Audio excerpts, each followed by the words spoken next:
Have you ever walked into a room given your all and still felt invisible? Why is it that some people seem to effortlessly draw attention, while others, perhaps more deserving, go completely unnoticed? What if the difference lies not in who they are, but in what they understand about the mind? Today, we're going to uncover 9 powerful psychological strategies drawn directly from timeless Stoic teachings. These principles, once understood and practiced, can transform the way others perceive you, help you quietly command a room, and shift everyday interactions in your favor. One of these strategies is so subtle, so deceptively simple, that you might already be using it without even realizing. But once you master it intentionally, its effect becomes extraordinary. By viewing these techniques through the lens of Stoic philosophy, you won't just grasp the surface of human behavior. You'll gain a deep, practical understanding of how to shift social dynamics in everything from boardroom meetings to daily conversations with ease and grace. That's why I urge you, stick with me until the end. Each strategy is like a puzzle piece. Miss one, and the full picture becomes incomplete. But together, they build a foundation of influence and quiet power. So, if personal growth is something you truly care about, take a second to subscribe and hit that notification bell. It's a small action, but it aligns with a big intention: your transformation. Let's be clear. This isn't about manipulation. It's about awareness. These are tools to help you move through the world with clarity, integrity, and purpose. And the first tool? Let's begin. Cultivate an air of mystery. We are naturally drawn to what we don't fully understand, to the unanswered questions, the people who leave us wondering. That's why one of the most compelling ways to capture attention is to maintain a touch of mystery about yourself. This doesn't mean being distant or cold. It means choosing carefully what you reveal and when. It's a deliberate rhythm, sharing just enough to spark curiosity while holding back just enough to keep others intrigued. Marcus Aurelius once said, "The object of life is not to be on the side of the majority, but to escape finding oneself in the ranks of the insane." In a world that overshares everything, pulling back, even slightly, makes your presence feel rare, almost sacred. It's like being the one quiet voice in a room full of noise. People instinctively lean in, but mystery must never be mistaken for dishonesty. The goal is not to build a false image. It's to reveal the truth slowly, with purpose and timing. Authenticity is the bedrock of this principle. When you become someone others can't quite figure out, they begin to prioritize your presence. They listen more closely. They value your opinions more deeply. And once this happens, you've set the stage for something even more powerful: anticipation. When people begin to wonder what you'll do next, what you'll say next, your influence multiplies. It's not about playing games. It's about understanding the very real psychology behind human behavior. And when you align that understanding with your values and your goals, you don't just gain influence, you earn it. Mastering this first strategy is like lighting a quiet flame. But the second strategy, that's when the fire starts to spread. So, now that you've laid the foundation with mystery, let's explore how silence, used strategically, can speak louder than words ever could. Now that you've discovered how silence, when used deliberately, can make people lean in, let's go one layer deeper into why this strategy works so powerfully. When you allow space for silence, you give yourself the opportunity to respond, not react. That pause becomes a moment of clarity. It lets you process, evaluate, and speak from a place of insight rather than impulse. As Epictetus wisely said, "We have 2 ears and 1 mouth so that we can listen twice as much as we speak." And there's a profound truth in that. By holding back from rushing into conversation, you become more than just a participant. You become the conductor of the dialogue. You guide the rhythm, you decide the tempo, but make no mistake, strategic. Silence is not just about being quiet or passive. It's about discerning when to speak, how to project your voice, and why each word matters. Every time you open your mouth, it should be with intent, with purpose. Your words aren't just sounds. They're instruments, tools. And when used well, they don't just inform, they influence. Think about it. Words shape perception, and perception shapes reality. A single phrase can calm a storm or spark a fire.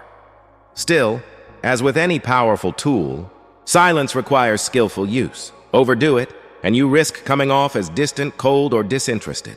The key is balance. Pair active listening with thoughtful pauses. Your silence should feel intentional, not accidental. Present, not absent. Now, imagine combining this strategy with another. One that doesn't just influence how people see you, but makes them feel something unforgettable. Because that's exactly what storytelling does. Master persuasive storytelling. Have you ever tried to explain something important only to watch your words fall flat? You knew your point was valid, logical, maybe even brilliant, but somehow it just didn't stick. Why does that happen? Often it's because facts alone don't move people. Stories do. Long before schools and screens, there were stories, shared, around campfires, passed down through generations. From ancient myths to modern movies, storytelling has always been humanity's most powerful teaching tool, and it still is. As the Stoic philosopher Epictetus once said, "Men are disturbed not by things, but by the view which they take of them." In other words, it's all about perception, and stories are how we frame perception. When you wrap your message inside a narrative, you're not just speaking, you're showing. You're painting a picture. You're guiding your listener not just to understand, but to feel. Picture this. You're trying to convince your team to take on a challenging project. You could rattle off data and deadlines, or you could tell a story. A tale of a small team that defied the odds. A journey filled with hurdles, breakthroughs, and a victory that mattered. By weaving parallels, you transform a tough assignment into a shared mission, a quest. And who doesn't want to be the hero of their own quest? But here's the truth. Storytelling only works when it's authentic. People can sense manipulation. If your story feels forced, you'll lose trust before you gain influence. So the goal isn't to fabricate, it's to find. Find the real emotion, the real connection, the shared human experience. When that aligns with your message, the impact is unforgettable. And as powerful as this is, storytelling isn't the end of our journey. It's just another piece in the mosaic. Because now we step into a principle so deeply wired into our psychology, it can instantly create connection, build loyalty, and open doors you didn't even know were shut. Let's explore the next strategy, one rooted in the invisible thread that binds us all: reciprocity. After understanding how stories can shape perception, it's time to explore something equally transformative, an invisible force that draws people toward you without a single word: reciprocity. Have you ever noticed how a small act of kindness, a favor, a thoughtful gesture, or even just sharing useful advice can shift the way people see you? It might seem simple, but beneath the surface, something powerful is happening. The philosopher Seneca once said, "While we teach, we learn." This idea beautifully reflects the core of reciprocity. When we give, be it knowledge, time, or support, we're not just helping others. We're also creating bonds, building trust, and reinforcing our own values in the process. Every time you offer value to someone without expecting anything in return, you're planting a seed. Over time, these seeds grow into something greater, a network of people who, often unconsciously, feel inclined to support you, include you, prioritize you. They might not even be able to explain why, but something about your generosity makes them want to give back. But as with any powerful principle, intention matters. There's a delicate line between sincere giving and calculated manipulation. If your gesture carries the scent of expectation, people will sense it. Authenticity is the key. When you give, from a place of genuine care or a desire to share insight, that sincerity shines through. And when people feel your actions come from the heart, the bonds you build become almost unbreakable. On the flip side, if they detect an ulterior motive, if they feel like pawns in your strategy, the trust evaporates. The connection fades. So, remember, give because it aligns with your character. Offer insight because it helps someone, not because it earns you points. That's the essence of true reciprocity. And as you reflect on this principle, you'll find yourself turning inward, because the next strategy invites a deeper kind of transformation, one that begins not with others, but with yourself. Prioritize yourself. Have you ever walked into a space and instantly felt someone's presence, even before they said a word? That kind of unspoken power doesn't come from status or wealth. It radiates from within. It's the quiet confidence of someone who values themselves, who has made their own well-being a priority.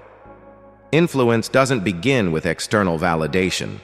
It starts with how you treat yourself. And in today's world, where we're constantly pushed to please, prove, and perform, this truth is often forgotten. Marcus Aurelius reminds us, you have power over your mind, not outside events. Realize this, and you will find strength. When you truly believe in your worth, everything changes. Your body language, your tone, your energy, all of it begins to reflect that inner strength. This isn't about arrogance or superiority, it's about self-respect. Prioritizing yourself means setting healthy boundaries. It means making time to learn, to rest, to grow. It's choosing not to seek permission for your value, but to affirm it daily through your actions and mindset. And as you do this, something fascinating happens. Others start to respond. They see how you treat yourself, and they mirror it. Respect, attention, trust, it all begins with you. But let's be clear, this isn't a license for selfishness. Just like reciprocity, this principle only works when it's rooted in authenticity.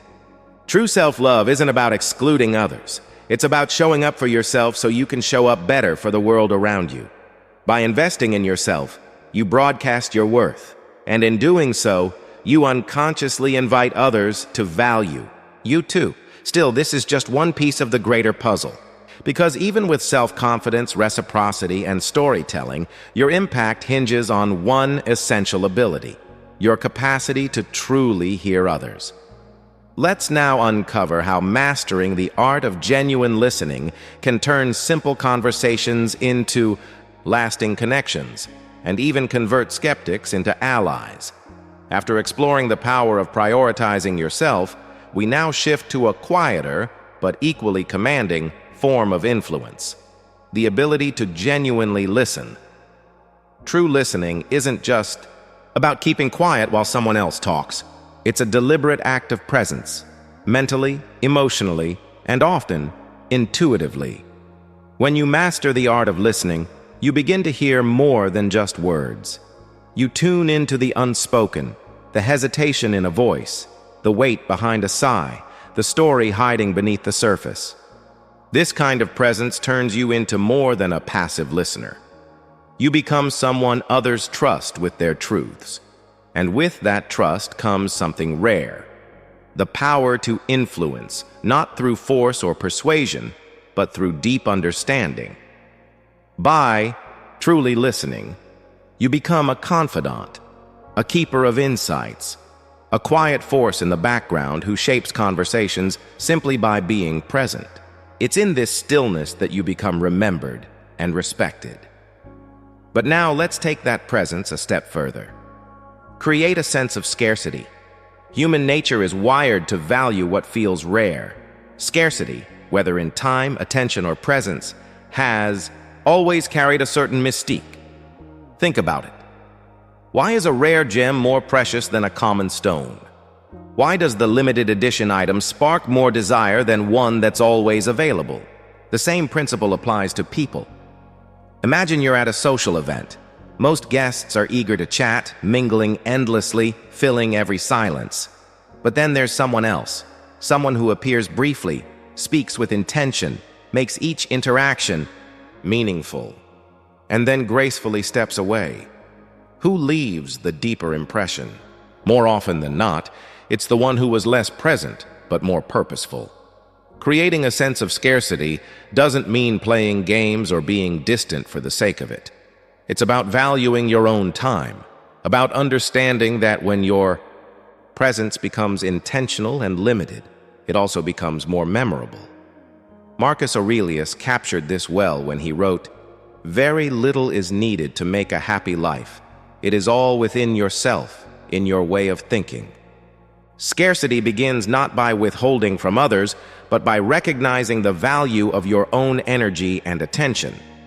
When people see that your time isn't given out freely, that you choose carefully where and with whom you invest it, they begin to prioritize those moments. They treat your presence with respect. Of course, balance is crucial. Vanish completely, and people may forget. But show up too often, and you risk becoming background noise. The secret lies in making your presence matter, then stepping away, not to disappear, but to recharge, refocus, and return with greater strength. And when you combine this presence with something even more powerful, emotional mastery, you become magnetic. Acquire mastery over emotions. At the heart of human behavior lies one simple truth: we are emotional beings. Whether we realize it or not, our decisions, our reactions, even our perceptions are shaped by how we feel. But here's the difference between influence and reaction, between leadership and chaos. Those who master their emotions master the room, to remain calm when others are triggered, to stay composed when the situation is tense, to be the eye of the storm. That's the mark of true strength. People are drawn to emotional stability like ships to a lighthouse. When the waters get rough, they look for the one who isn't swayed. And when that person is you, your voice starts to carry more weight. Your opinion begins to shape the room. Stoicism teaches us that while we cannot always control external events, we can always choose how we respond. Epictetus put it simply: we cannot choose our external circumstances, but we can always choose how we respond to them. But make no mistake, this isn't about burying feelings or pretending to be unaffected. Emotional mastery is about awareness. It's about knowing what you feel, understanding why you feel it, and then choosing how to express it in a way that builds connection instead of chaos. And here's where it deepens even more. When you understand your own emotions, you begin to sense the emotions of others. You learn to read the room. You notice the nervous glance, the tension in someone's tone, the silence that says more than words. And when you respond, not just with logic, but with emotional intelligence, you become someone people seek out. Someone who calms their anger, lifts their sadness, steadies their fears. But this gift must be used wisely. Emotional influence isn't a game, it's a responsibility. Handle it with care, and you'll find yourself quietly shaping the emotional atmosphere of every room you enter. And as we continue, you'll see how this emotional awareness opens the door to an even deeper power, the ability to align your values and actions in a way that builds trust, admiration, and lasting respect. Once you learn to navigate emotions, both yours and others, you gain access to a quiet, almost magnetic kind of influence. But there's one final strategy, one that might just be the most powerful of all. Be willing to walk away. There's a quiet power in detachment, a strength that doesn't shout but stands firm. Being willing to walk away isn't about giving up. It's about standing up for yourself. It's not manipulation.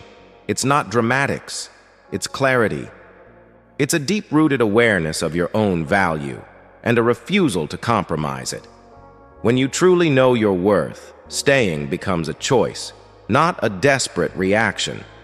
Many people confuse constant availability with loyalty or love, but when you're always accessible, always saying yes, always bending to fit someone else's needs, something begins to shift. Your presence becomes expected, not appreciated. The value you bring, it starts to fade into the background, and that's when the balance breaks. Stoic wisdom reminds us to seek freedom, not through control, but through detachment. As Seneca once said, it's not the man who has too little, but the man who craves more that is poor. To be able to walk away is to say, I'm enough with or without this. That kind of inner wealth, the kind that isn't tied to outcomes or approval, makes you unshakable. When people sense that you're not held hostage by neediness or validation, they start to view you through a different lens. Your time, your presence, your energy, they become rare and therefore respected. Paradoxically, the moment others see that you can walk away, many will want you to stay even more. Why? Because true detachment is rare, and rarity is always powerful. But don't mistake this strategy for playing hard to get. This is not about manipulation. It's about knowing when to stay. And when your silence, your absence, says more than your presence ever could. In a world where people cling, your calm detachment becomes your crown. When practiced with authenticity, the 9 strategies we've explored can profoundly reshape how people see you, hear you, and value you. They're not magic tricks. They're not manipulative games. They're tools rooted in Stoic insight to help you show up in the world with strength, clarity, and calm presence. Used wisely, they can deepen your relationships, elevate your influence, and anchor you in a way that makes you unforgettable. But here's the final reminder. Let every strategy be led by integrity. These ideas are powerful, but without character, they become hollow. Influence without authenticity is fleeting. True respect is earned, not forced. So, which of these strategies speaks to you the most? Which one are you ready to try? Let us know in the comments. We'd love to hear your thoughts. And if you found value in today's video, don't forget to like, subscribe, and tap that notification bell. Your support helps us share more wisdom with more people. And don't miss what's coming next. Our upcoming video isn't just an eye-opener, it's a soul awakener. Click on one of the videos appearing on your screen right now to keep the momentum going. For more Stoic wisdom and timeless lessons, we'll see you there.